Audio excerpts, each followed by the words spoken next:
Welcome back to the Lap Podcast. I am Tristan Ryans, hosting your Destination Formula One podcast.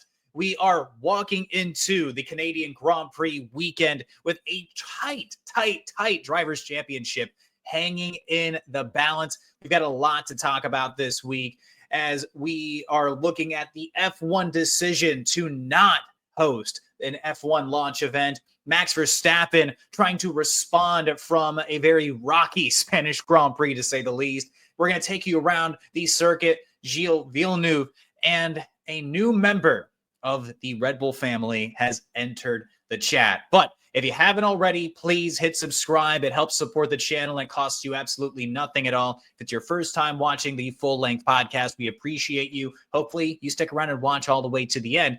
But with that all out of the way, let's just dive right into this thing. Red Bull's got a new kid on the block, and his name is Arvid Lindblad. A super license granted to Arvid Lindblad prior to his 18th birthday. Lindblad, a British native, has been creeping into the F1 conversation as a rising prospect with a lot of talent. And most recently took his maiden F2 win at the Spanish Grand Prix in Barcelona's feature race. Lindblad currently sitting in third place in the F2 championship standings, just behind Alex Dune and Richard Verschoor. So how good is this kid? Why was there such an effort to get him into a super license at the age of 17? Very similar to another driver currently on the F1 grid, Kimi Antonelli. Very impressive, has come through the Red Bull Junior ranks for the Red Bull Racing team.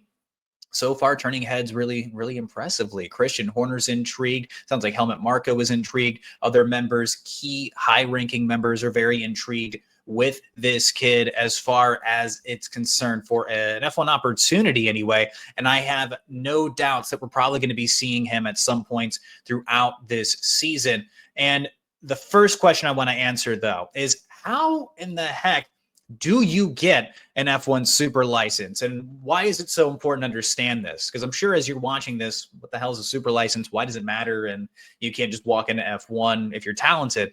There are levels to these things. F1 has a beginner's guide to the Formula One super license. Hey, taking a look at it here, and I'm going to explain it in some detail as we move along.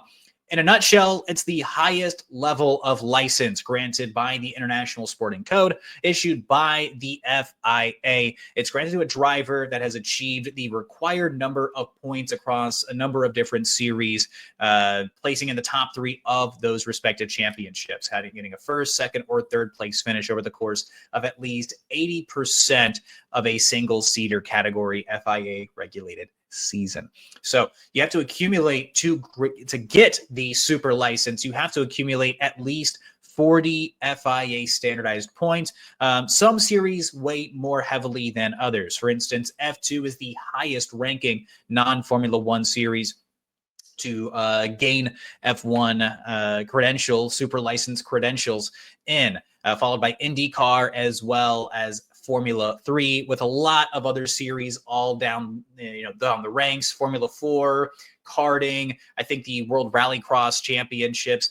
There are a number of different series and a number of different point scoring credentials for each one of those series. On that page that I was just showing you there, let's take another glance at it. Some points awarded per championship classification. Like I mentioned, F2, the highest ranking with 40 points across the board, finishing in the top three. Getting a top three championship finish in an F2 series is going to get you automatic ability to grant that super license classification. IndyCar just a little bit lower. That's up for debate. Competition levels, different markets, yada, yada, yada. F3, moving our ways down to even NASCAR included here. Euro Formula Opens, Japanese Super Formula, F1 Academy is even in this, going all the way down to even karting championships. So the regulation on age being part of this conversation as well. An age requirement of 18 years old was installed into the sporting code in 2015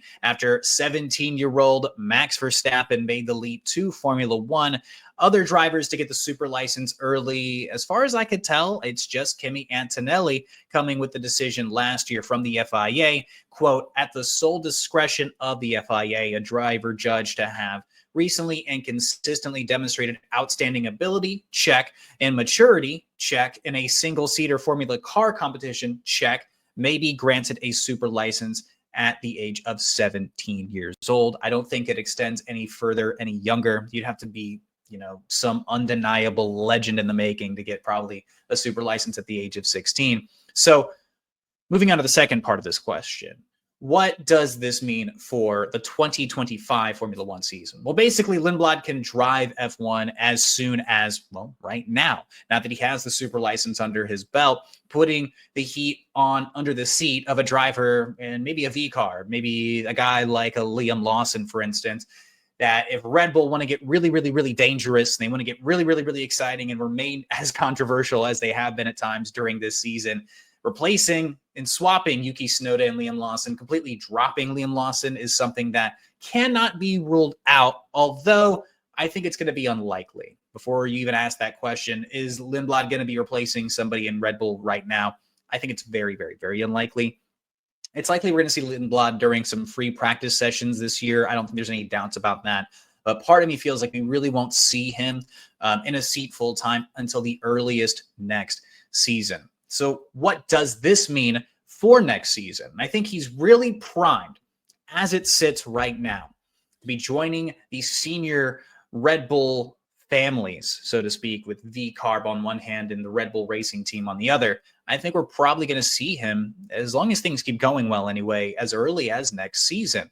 Red Bull Racing, you could very well see the outlook being next year, Max Verstappen and Isaac Hadjar. Don't mind my cat's feeder. You could very well see the senior team, Max Verstappen and then Isaac Hadjar. And for V-Carb, Liam Lawson, and then very possibly Arvid Lindblad. So who's the odd man out here, you might be asking? Maybe you've already deduced it, Yuki Tsunoda. And why would I even say that? Why would I jump to that assumption? Yuki Tsunoda so far seems to be suffering from very similar issues that plagued Liam Lawson in his time at Red Bull, even just across a couple of racing weekends, and was plaguing Checo Perez, was plaguing Pierre Gasly going further back, Alex Albon going back, and other members of the Red Bull family that have driven across from Max Verstappen, suffering from the same issues of comparison, basically being the thief of joy when you're driving for Red Bull, the general inability to adjust to the car, the inability to score championship points and elevate this car to the ability that Max Verstappen has for years and years and years at this point. And Yuki's had some good moments so far this season, scoring points in a number of races, but he's also had a couple of bad moments. Big crash in Imola, really, really, really poor performance in Spain. And the added context of Yuki Tsunoda being out of contract after this season. And if I had to guess, I think that Yuki Tsunoda is very much so primed for a jump over to the Aston Martin team as a possible reserve driver, depending on what happens with Lance Stroll and his dad and the financial situation, blah, blah, blah. We'll get there at some other point. But very much so looking like a prime reserve driver for Aston Martin next season as a part of that Honda partnership. They are basically his deciders, his management, so to speak. A big reason why he's even in the Red Bull family at the moment is this partnership. So as far as next season, I won't be shocked if we see some kind of announcement towards the end of the calendar, towards the end of this championship season, that, we're going to see Yuki Tsunoda being a part of some level of movement. Maybe Liam Lawson continuing to kick the tires around at V-Carb as they need somebody to hold the seat down that they have some kind of faith in. But Isaac Hadjar, obviously kind of a topic of conversation, his performance being at a high level these days. Does he even want to be at Red Bull as early as maybe this year? I think personally, if we're asking that question, just hold off. Let him chill. Let him chill at V-Carb. Let him develop as a rookie, and then we push. And then we see what he has with Red Bull. But if there are maybe even some interesting decisions to be made as far as maybe Max Verstappen picking up another penalty point and somebody having to make the jump up to fill in for a race weekend, I think that might be the only reason you might see an Isaac Hadjar in a Red Bull senior drive this year. And maybe Lindblad obviously taking that remaining Red Bull V-Carb seat, But as far as the outlook for next year, I won't be surprised if it's Lawson and Lindblad in the V Carps. It just feels like it might be a very natural fit as they continue to assess and develop Lindblad. Don't be shocked again if we see him in a number of practice sessions this season. All the murmurings and all the chatter I've heard about him, watching what he was able to do in Spain, very impressive win. I wouldn't be shocked if this is their longer term plan. This is playing it slow, playing it steady, not jumping to anything rash, which maybe it's a little out of bounds for Red Bull, historically speaking, but don't be shocked if Lindblad so sitting on the sidelines and we're seeing a little bit more of him this year, but don't expect him to be driving any race in any race formats, really, unless Max Verstappen decides to get a little bit more acquainted with the back end of George Russell's Mercedes again for some reason. Take a little water break there. But sticking with Red Bull, Max Verstappen remaining a topic of conversation. We've got to discuss this. Can Max Verstappen make up for the events that unfolded at the Spanish Grand Prix after letting crucial championship points slip away due to the frustrations in Barcelona? Max is now 49 points behind Oscar Piastri in first, 39 points behind Lando Norris in second place.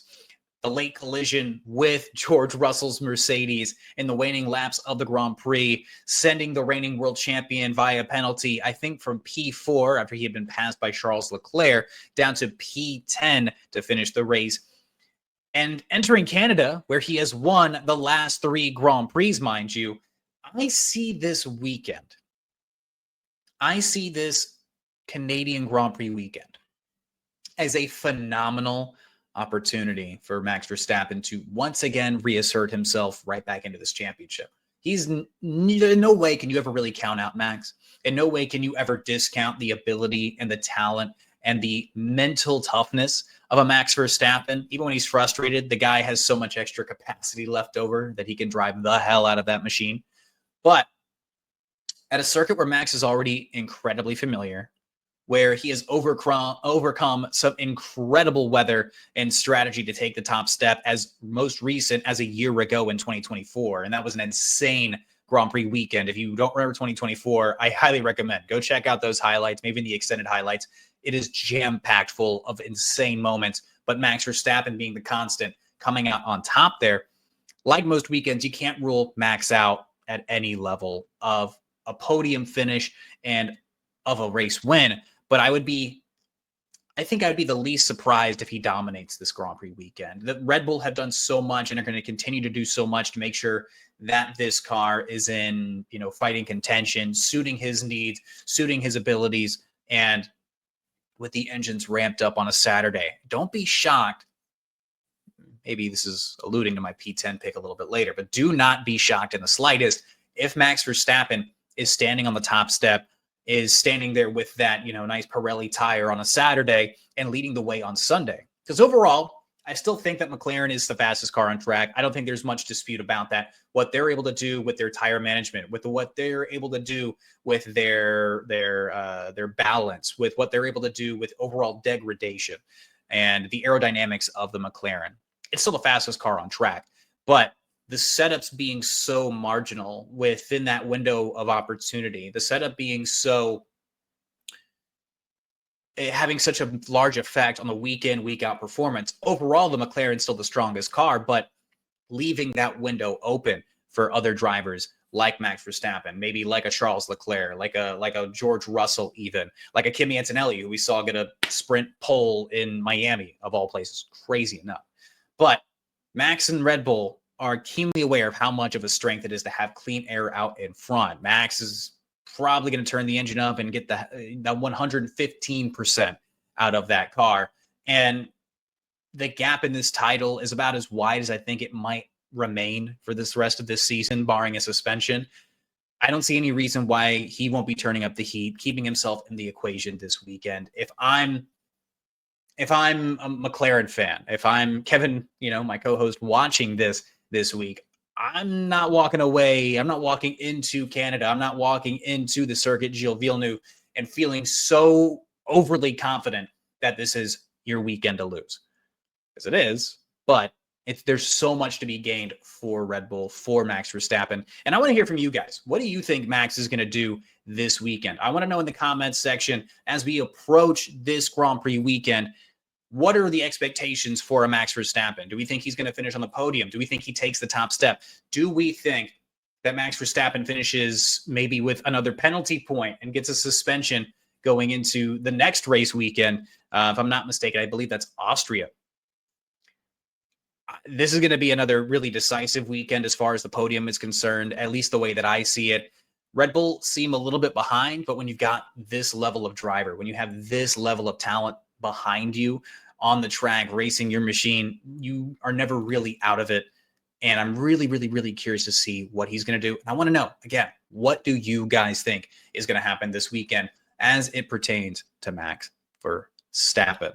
But moving on, I have other questions. I'm sure you have other questions and you have other topics you want me to talk about. I want to move on to the Papaya team. Let's talk about McLaren. And the question being, which McLaren is going to lead the way in Canada? Pictured here from last race weekend, Oscar Piastri taking the top step, Lando Norris rounding things out in Spain, and very strong performances all the way around, pretty much. They dominated the weekend, but more questions are going to remain at the front about which driver is going to lead the way in Canada. We talked about this a lot. We have remained talking about this. It is remaining a topic of conversation, and it probably will remain a topic of conversation throughout the rest of this season. Which of these two drivers is going to take advantage of the conditions this weekend?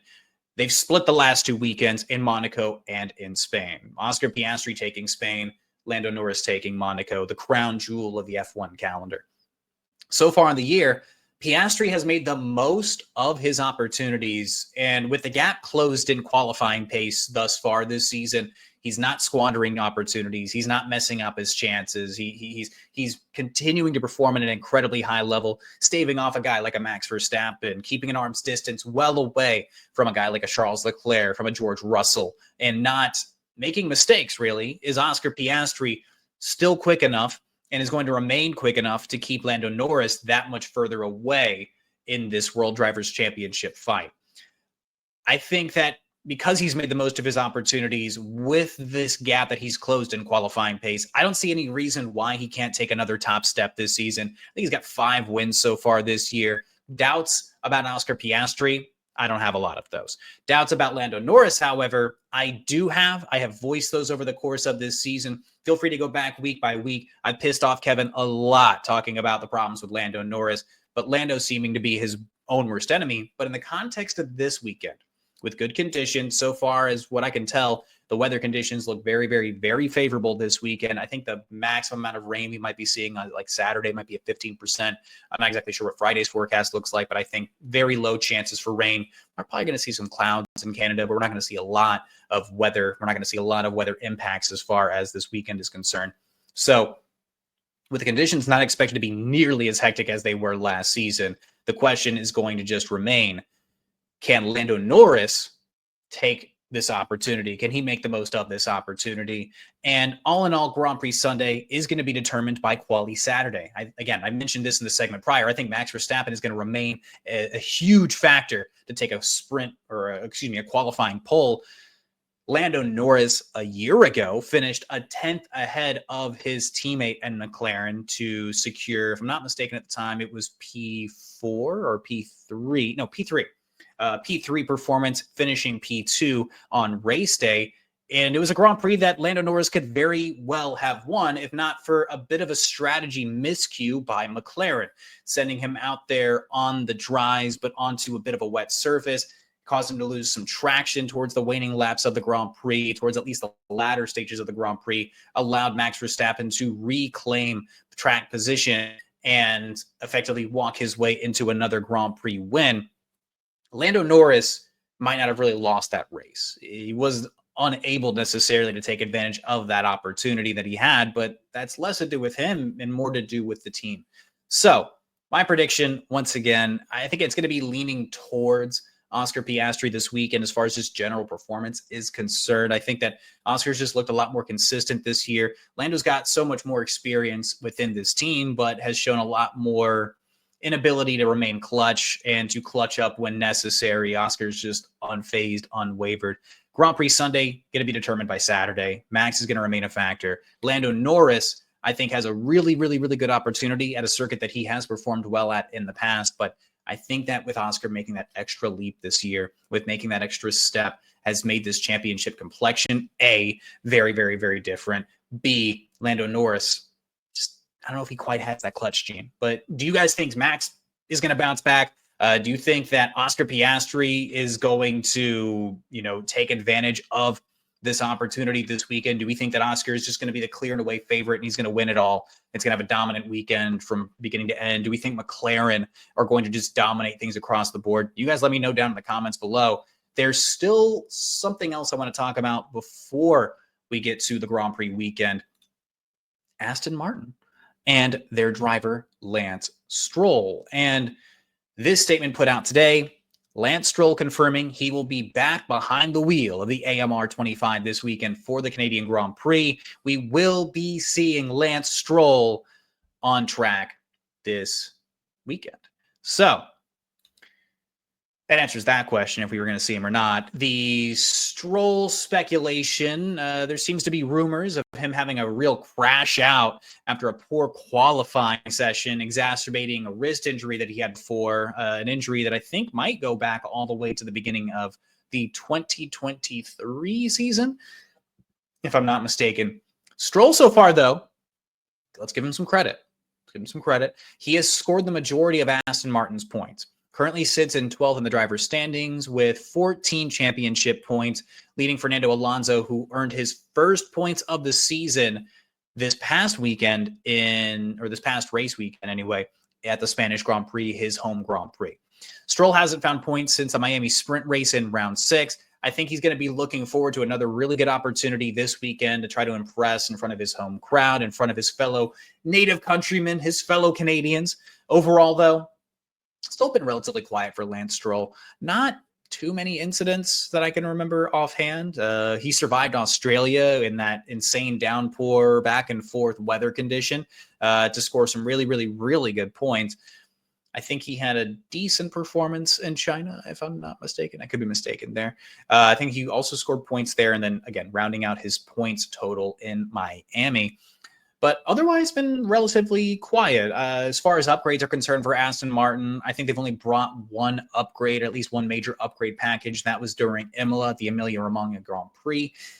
Frustrations, though, for Stroll. If he's frustrated at this level of the season, still pretty, I'd say relatively early into the season. We still have quite a ways to go. I think the big emphasis for Stroll is just to remain patient. Understand the long-term vision. You're going to be sacrificing a lot this year for the potential of something really, really, really good next year. If frustrations are boiling over for Stroll at this stage, if he's going to be unable to maximize what he has in front of him at this point, we could all probably sit here and be pretty honest. He's probably got some level of job security, knowing that he'll probably be in the seat opposite of Fernando Alonso next year. The big plus being that he's going to be driving an Adrian Newey designed car. He just needs to remember patience, because next year the car is probably going to be better comparatively. New regulations, but there are going to be a couple of hitches. This is not going to be a championship contender, at least not in my opinion, from jump in 2026. Adrian Newey's a master. He's one of the most championships of any designer that I can think of, that I know of in F1 history. Oh, little bug. In F1 history. So having Adrian Newey on your side is a massive, massive, massive plus. He's going to be there for quite a little while. I think he signed a 3-year, $100 million deal. So Lawrence Stroll gave him a bag. But a few hitches in Aston Martin's 2026. Newey reporting that their simulator data correlation isn't quite to par on what they're seeing on track. So that's an issue that he estimates can take a couple of years of real fine-tuning to kind of resolve down to Adrian Newey's liking. Simulators are simulators. Don't get me wrong. You can only really get but so much from these things. But at the same time, if Adrian Newey is commenting on it being so far off and so drastically far off, even with the rest of the factory being state-of-the-art, brand new, the most updated wind tunnel on the grid, if the simulator work isn't correlating, you might have a tough time translating your upgrades. You might have a tough time translating your aerodynamic packages to the actual car to reflect real-life performance. So But Newey starting also 2026 a bit behind. He couldn't enter the Aston Martin fold until March this year after the announcement coming of his departure from Red Bull last year. The timeline being that he wouldn't be able to officially begin with Aston Martin until March. Everybody else getting, January and February to start development on the 2026 car. So a couple months behind the 8 ball, not being able to formally join on time anyway. Also, the switch from Mercedes to Honda power units next year is going to be worth monitoring too. This hasn't really been talked about a lot. I know I've probably mentioned it a couple times in this podcast. The sentiment I've heard from other F1 fans, at least in my own circle, are that it's not going to be as big of a deal. But I think it is worth noting that Honda weren't originally going to be a part of this regulation. Their original plans were to pull out of Formula One at the end of this regulation, at the end of their contract with Red Bull, and focus on, I think, more green initiatives, if I'm not mistaken. But they were pulled back into things by Lawrence Stroll. And those are some of the things that I'm a little bit worried about. Obviously, Fernando Alonso, he's got some age on him, the oldest rookie of all time. But there is some optimism in this project that I think if you're a guy like Lance Stroll, just hang in there, fam. Just hang in there, stay patient, keep people on your side, because the optimism surrounding the Silverstone-based team, the state-of-the-art factory being built by Lance's father, Lawrence Stroll. Dude's on a mission to build a title contender. At least that's what he's voiced the entire time that he's owned this stake in what used to be Racing Point, what used to be Force India. There's still going to be a learning curve next year. There's going to be the most successful designer in F1 history, though, on their side. The experience factor of Alonso, boatloads of cash and resources being sunk into this project. It feels like this is just going to be a matter of time before Aston Martin really starts to hit their stride, before they really start to take off. And if you're Lance Stroll, I'm telling you, man, just hang in there. It's going to maybe even be a tad choppy next year. Nothing's perfect in this sport. You can't ever have 100% total perfection in this sport. But having Newey on your side, having all these resources at your side, having all these incredibly brilliant engineers backing this project, having the funding, having the sponsors, having everything, just be patient. You're going to be contending. You're going to be fighting at the front as long as you, Lance Stroll, can drive. As long as you can do it, fam. I think if you're a Lance Stroll fan out there, let me know in the comments. Do you think Aston Martin are going to be a force to be reckoned with starting next season? Your thoughts on this F1 project overall? I want to hear about it. I know Kevin's going to be lurking around. We both want to be hearing about your thoughts on 2026. How do you see Aston Martin projecting into this next regulation set? I want to know your thoughts on this project overall. Let me know down in the comments below. But we've got some more things I do want to talk about. I mentioned it at the top of the episode. There was some movement. There was some movement on the F1 launch event. The F175 that we got, the reports are, at least from Autosport here, that they're going to decide against an F175 style season launch in 2026. Autosport reporting this. I've seen this from a couple of other places as well as the news developed throughout the day. It looks like we're probably not going to see this event next season, that we're not going to get this huge, massive launch event that we saw out of the O2 Arena in 2025 earlier this year. Overall, the event was a success, though. I think it's worth noting that because the O2 Arena, it sold out. There were over 7.5 million viewers, if I'm not mistaken, over a number of different platforms that tuned in to watch F175, and consultations for various teams, stakeholders. I mean, things seem to go pretty well. But overall, it seems like with all the hubbub, with all the infrastructure, with all the drama, with everything that went into it, it being a very glitzy, glamoury event, I think F1 teams, especially in the midst of 2026's brand new regulation overhaul, as they want to solidify sponsorships, as they want to solidify exactly how the team is going to look, how the car performs, the infrastructure of everything, putting all that much more energy and time and focus into the 2026 cars, into approaching the 2026 season. At the end of the day, the stakeholders within all of this apparently just weren't as enthused about doing another one of these huge launch events. Now, overall, I liked the event. I thought it was a fun time. I thought that there were some issues with some creative decisions. I wasn't a big fan of the DJ they had for Alpine. I think that they got off to a really, really, really awkward position when it came to revealing the Stake F1 car. It took them like 5 minutes just to bring the car out on stage. The drum line was going crazy. And the hosting went pretty well. I thought it went okay. The celebrity event, the showing of Gordon Ramsay and stuff. We talked about it here on the podcast weeks and months ago now, it feels like at this point.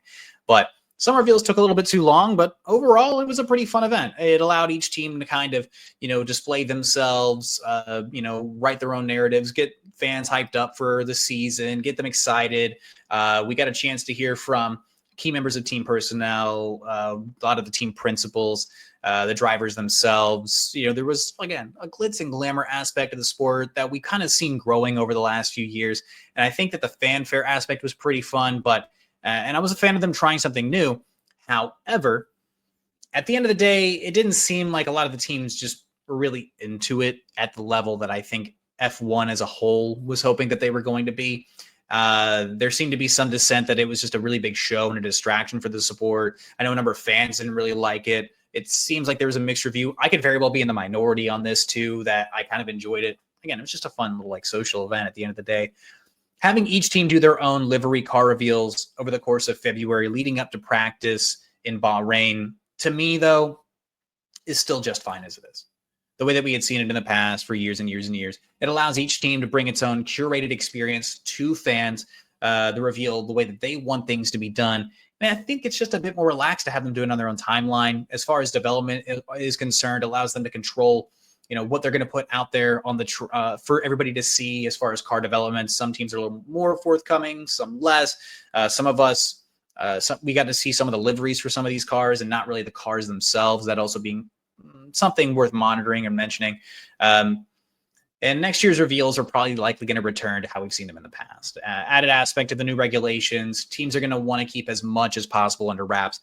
In the article, though, Autosport did mention that a future event similar to an F175 is going to continue to be considered. It seems to be like a year-by-year evaluation sort of situation rather than a concrete annual event.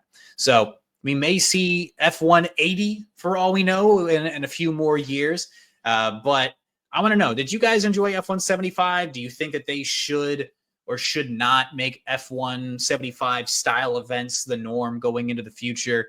Again, I might have been in the minority on this. I thought it was fun. It had some issues, and maybe like if they had done this annually, they could have fine-tuned some of the approach, maybe made it shorter.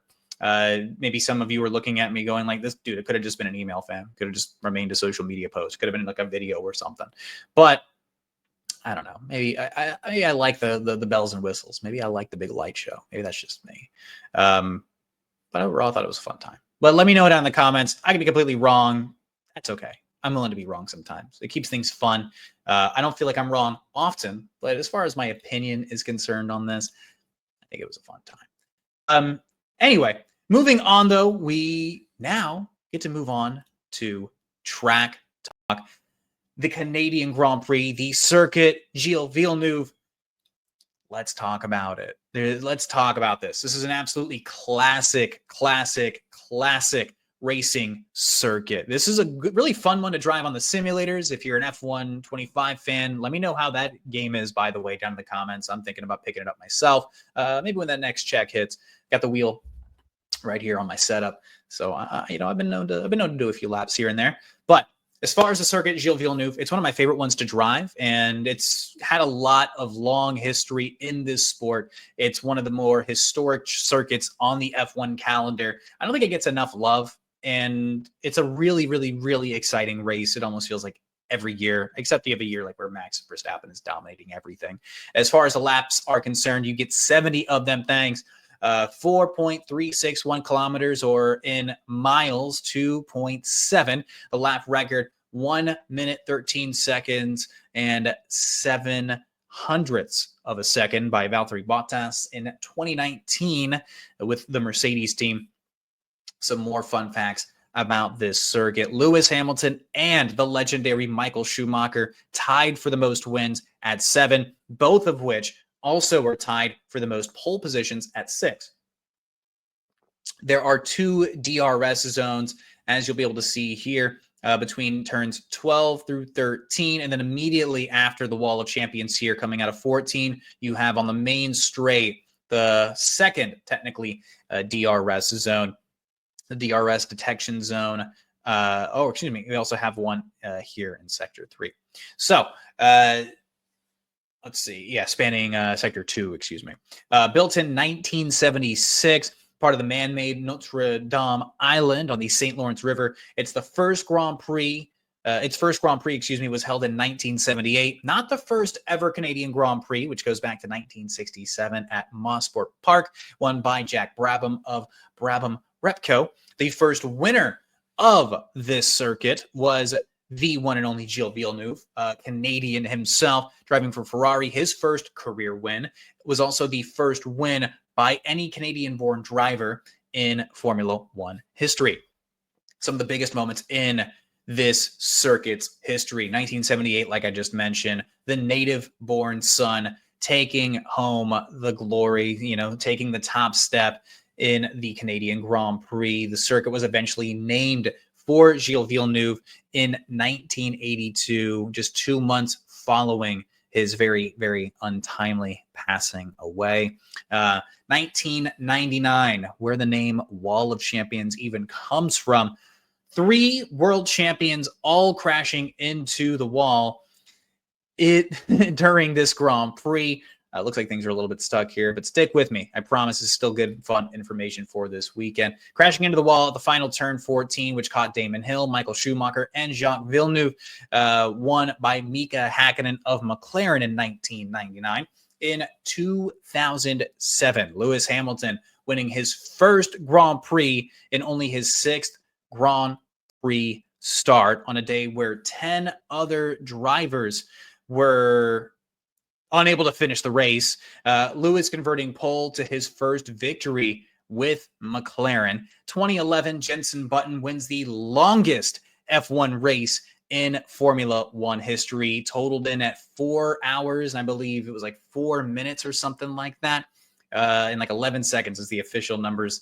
But a mixed weather day, a ton of incidents. Button went through 6 safety cars, 6 pit stops, and pulled off an insane last to first finish, passing Sebastian Vettel with half a lap to go. Vettel catching a patch of wet road, spinning out, leaving the door wide open for Jenson Button's McLaren. And 2014, Daniel Ricciardo grabbing his maiden win from 6th place to 1st. Daniel Ricciardo witnessed both Mercedes of Nico Rosberg as well as Lewis Hamilton dealing with issues from the front. Hamilton forced to retire after making some contact with his teammate, if I'm not mistaken, and an absolute dive bomb from the Australian on Nico Rosberg with just a couple laps remaining to snag the position over Rosberg, carrying him the rest of the way, the first to see the flag at the Canadian Grand Prix. So that's your track breakdown. I know the video for some reason decided to hiccup pretty massively in there, but if you listened through and sat through all the way to the end, I appreciate you for watching that section of the video, section of the podcast. We still got one more thing that I wanted to cover before we got to the closing of this episode. We got to cover our P10 predictions. Now, Kevin, obviously unable to be a part of this week's episode, but I did want to show you guys exactly what we were working with here. For me, I picked Isaac Hadjar to finish in 10th place. I picked Lance Stroll in his return race to crash out at the Canadian Grand Prix. I don't think it would have been his first time either, but I do think that Max Verstappen is going to take the race win. And across from me, Kevin, optimistically, thinks that Lance Stroll is going to be taking the 10th spot on the grid when it's all said and done on a Grand Prix Sunday. He doesn't think we're going to have a single DNF this weekend, but he does have returning faith in his papaya driver, in Oscar Piastri. You can see here our total scores from the entire season. I'm going to highlight those here. I'm currently leading the way at 116 points at Kevin's 73. And if you're seeing this for the first time, you're wondering, what the hell are you even talking about, Tristan? What is this game? Well, it's P10, very simply. We pick whoever's going to come in 10th place. You come in 10th place, you get a maximum of 25 points, the same way you would if you scored a first place top step on the podium on a Grand Prix Sunday, descending down 18 points for P9, P11, all the way down to P20, as well as P1 getting just 1 point. Next year, we're going to amend this to zeros and zeros with Cadillac joining the grid. Excuse me. But if you want to play, you pick P10, you get that correct, you get your 25 points, and it goes all the way down. You get a race-winning bonus for getting the driver correct who takes the top step. And if you are able to predict the first retirement, you get a bonus 10 points. So in case you're wondering how this game works, how we play it, why it's fun, why do we keep doing it? Because it's a fun way to guesstimate things well before the race ends. So with that all out of the way, that's going to do it for this episode of the Lap Podcast. Unfortunately, Kevin and I just couldn't sit together for this one. He got caught up with some work stuff. It happens from time to time. That's life, but I'm sure you guys are all going to understand that. Hopefully, we'll be back together next week. We got some good stuff for you on the way. So if you haven't already, make sure to subscribe to the channel. Again, it costs you absolutely how many? $0.00 to help support this channel. Subscribe, like, follow, all that good stuff across our social medias. They've been scrolling at the bottom of the screen this entire time. If you're not following us on the socials, what are you doing? Come say hi to us. Feel free to interact. We'd love to hear from you guys. Comment on the video if you think I'm bonkers, that I'm crazy. Let me know. I want to hear from you guys down in the comments below. But look, in the meantime, if you watched or listened all the way to the end of this, if you haven't subscribed at this point, what are you doing? We're so close on YouTube to our 50th subscriber. That could very well be you watching this episode. Again, costs you nothing to help support the channel. So make sure to like the episode, drop a comment below. Until next time, be safe, be well, and let's go racing.